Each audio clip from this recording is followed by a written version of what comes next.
Hi guys, स्वागत है आपका एक और वीडियो में। मैडम भी बोल रही है हेलो। और हम पहुंच गए हैं अपने कंट्री नंबर 17 में, हाँ 17 में, जो कि है जर्मनी। जब भी मैं जर्मनी बोलता हूँ ना तो मेरे को भागम भाग फिल्म का वो सीन याद आ जाता है, राजपाल यादव जिसमें वो एक कैब में बहुत सारे लोगों को भर के जर्मनी लेकर आता है। जर्मनी जर्मनी जर्मनी जर्मनी करके, ठीक है ना। तो आज की वीडियो में हम लोग ऑलरेडी अभी हम जिस पॉइंट जगह पे हैं वो हालांकि सीक्वेंस के हिसाब से काफ़ी पीछे आता है, बट स्टिल मैं आपको दिखाता हूँ। हम इस वक्त खड़े हैं चेक पॉइंट 40 पे। बर्लिन एक बहुत ही इंटरेस्टिंग सिटी है। मैं आपको बता रहा था जर्मनी बहुत इंटरेस्टिंग सिटी है, क्योंकि जर्मनी ऐसा सिटी है जो कि फर्स्ट वर्ल्ड वॉर और सेकेंड वर्ल्ड वॉर दोनों से अफेक्टेड हुआ था। और इवन सेकेंड वर्ल्ड वॉर के बाद इसके दो मेजर टुकड़े भी हो गए थे, जिसको कहा जाता है एक को वेस्ट बर्लिन और एक को ईस्ट बर्लिन। और वेस्ट बर्लिन और ईस्ट बर्लिन का सबसे इम्पॉर्टेंट पार्ट है चेक पॉइंट 40। तो चेक पॉइंट 40 जो था, अगर कोई भी बंदा ईस्ट से वेस्ट ट्रैवल कर रहा है, ईस्ट जर्मनी से वेस्ट जर्मनी और वेस्ट जर्मनी से ईस्ट जर्मनी ट्रैवल कर रहा है, तो उसको कुछ चेक पॉइंट्स के थ्रू होके जाना पड़ता था, चाहे वो यूएसएसआर के चेक पॉइंट्स हो और यूएस के चेक पॉइंट हो। USSR is Russia right now. तो हम जिस चेक पॉइंट 40 की बात कर रहे हैं वो है यूएस का एक चेक पॉइंट। अगर आप देखेंगे, ये देखिए वो लिखा है US army check point, right. US army check point लिखा है वहाँ पे, देखिए। तो मतलब कि अगर कोई इंसान वेस्ट बर्लिन से ईस्ट बर्लिन आ रहा है तो वो इस चेक पॉइंट के थ्रू पास आउट होगा, मतलब निकलेगा।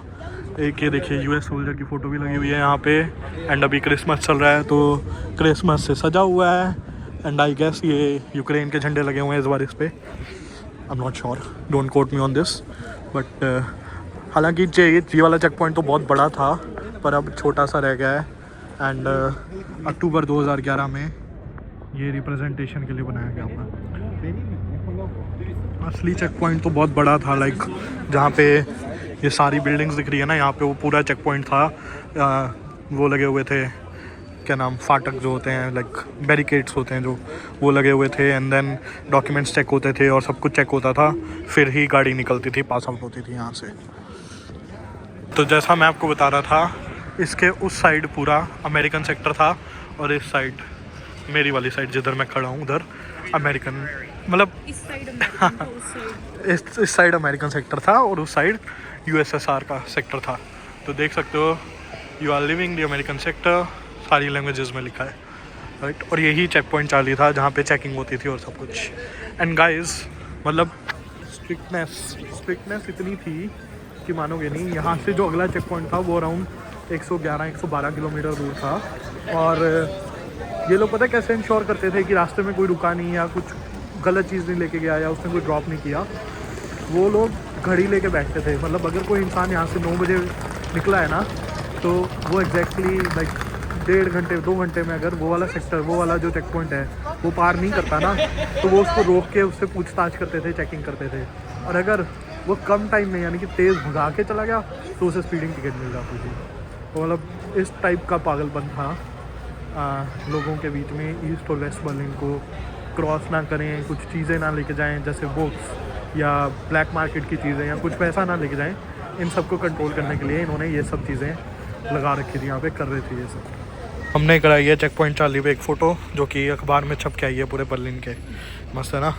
ये देखो, हमारे बारे में जर्मनी में न्यूज़ भी आई है। मैडम की शक्ल देखो, ठंड के मारे कैसे हो रखी है। पोस्ट 40 के पास ही आप देख सकते हैं बर्लिन वॉल का एक छोटा सा टुकड़ा, ये देखिए पूरा। इससे इस साइड जहाँ मैं खड़ा हूँ ये है अमेरिकन सेक्टर, राइट। और ये है आपका यूएसएसआर का सेक्टर जहाँ मैं घुस गया हूँ, देखिए।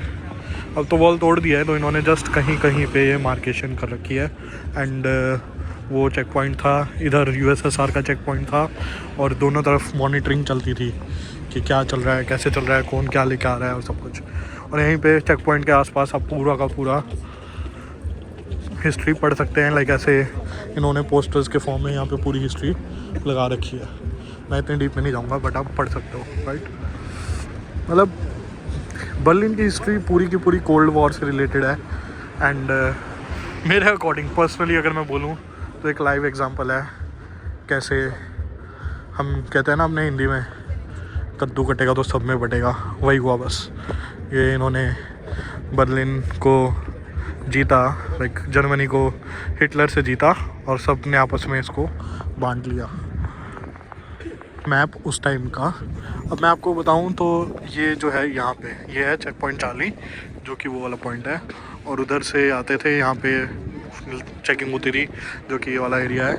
एंड यहाँ पे पूरा फ्लैट होता था जहाँ पे इस वक्त बिल्डिंग्स बनी हुई हैं। और आप ध्यान से देखोगे तो ये वाली बिल्डिंग इसमें भी दिख रही है, ये बनती हुई यहाँ पे। तो ये उस टाइम की बिल्डिंग है, देखो लगती नहीं है इतनी पुरानी बट है। और यहाँ पे बाकी का एरिया जो था ना दूर दूर तक वो पूरा फ्लैट था, जहाँ पे गाड़ियाँ आती थी, उनको चेकिंग वैकिंग होती थी। और ये पूरी वॉल थी, राइट, और उसके ये आगे जाके ऐसे हो रही थी। और ये पूरा हमारा यूएसएसआर का एरिया था, जो कि उस साइड होगा। पॉइंट चार्ली पे बर्लिन वॉल का एक टुकड़ा भी पड़ा है।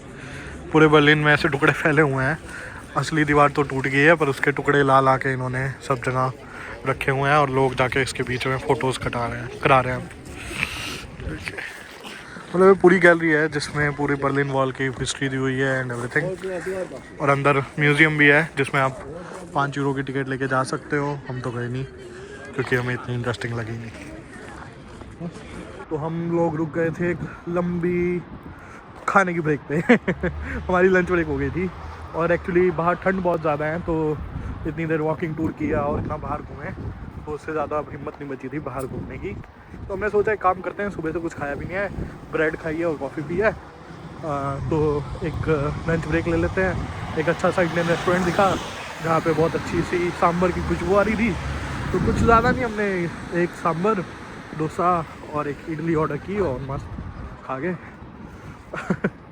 मज़ा आ रहा है। अब थोड़ा सा बाहर निकले हैं। अब आप हमारे पीछे देखो, आपको दिखेगी बर्लिन वॉल का और टुकड़े पड़े हैं, और उसके पीछे ही बर्लिन वॉल म्यूज़ियम है जहाँ हम जाने वाले हैं नेक्स्ट। तो चलो लेके चलता हूँ आपको।